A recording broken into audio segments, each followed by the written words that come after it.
Hey YouTube, welcome to another video from Skinny Medic. We've got Brownie here and we've got Mrs. Skinny Medic, and they're going to talk about some feminine issues. So it kind of makes me squirm a little bit. So if it makes you squirm, just please forward this to your wife, your girlfriend, your whatever she is to you. Forward it to her. So thank you guys for watching. You never know when you'll be the first responder. One other area that we wanted to talk about was some girly issues. So guys, bear with me. If you have wives, girlfriends, or daughters, you're going to want to know this information and pass it on to them. So just toughen up. You can do it. And Brownie's going to explain some ways to deal with girly issues on the trail. So I think there's probably 3 big issues I would say I notice women encountering on the trail. The first is that women are pretty prone to urinary tract infections, and a lot of women have them more frequently when you're dehydrated. So hydration for women is especially important on the trail. It's not just about making sure you have enough liquid in you to sweat or to have enough energy. It's also about maintaining the balance in your body. That was something that you had. Didn't you have a couple of those on the trail? I personally had either 3 or 4 on the Appalachian Trail, and it's not fun. It's not fun anywhere, but it's especially not fun in the middle of the woods. So hydration is extremely important. I actually also carried medicine with me that my doctor was willing to work with me to make sure that was something I could be prepared for on the trail. That's one thing I'd say for sure for women. Additionally,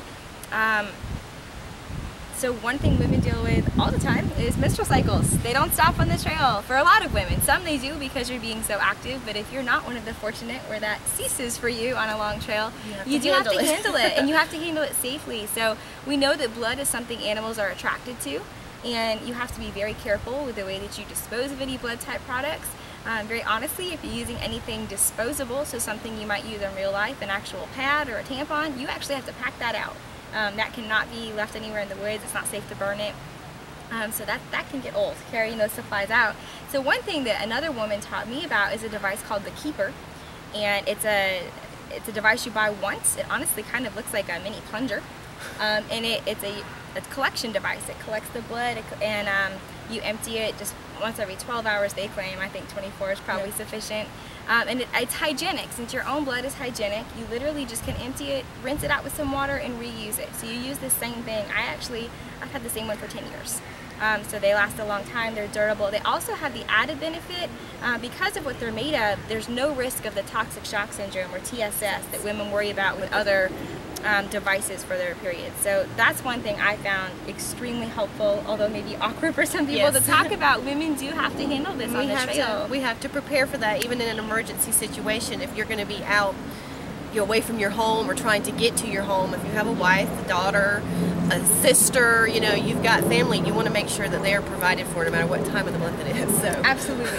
And being active can change your cycle, so it can be a good thing to have with you just kind of generally out on a hike in case you get caught off guard.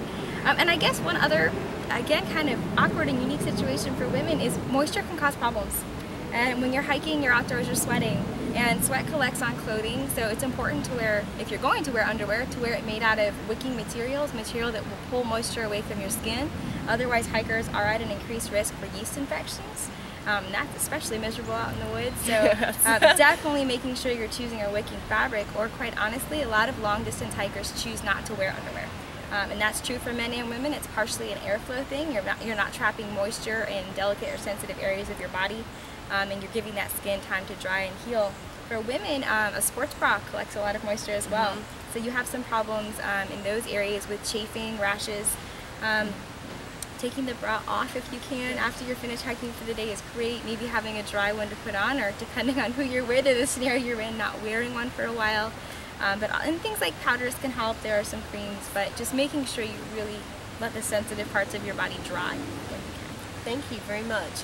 Guys, thank you for bearing with me with that. Please pass that on to the women in your lives that you love. No? These are squirming. I know. I can see him squirming over there. That's true.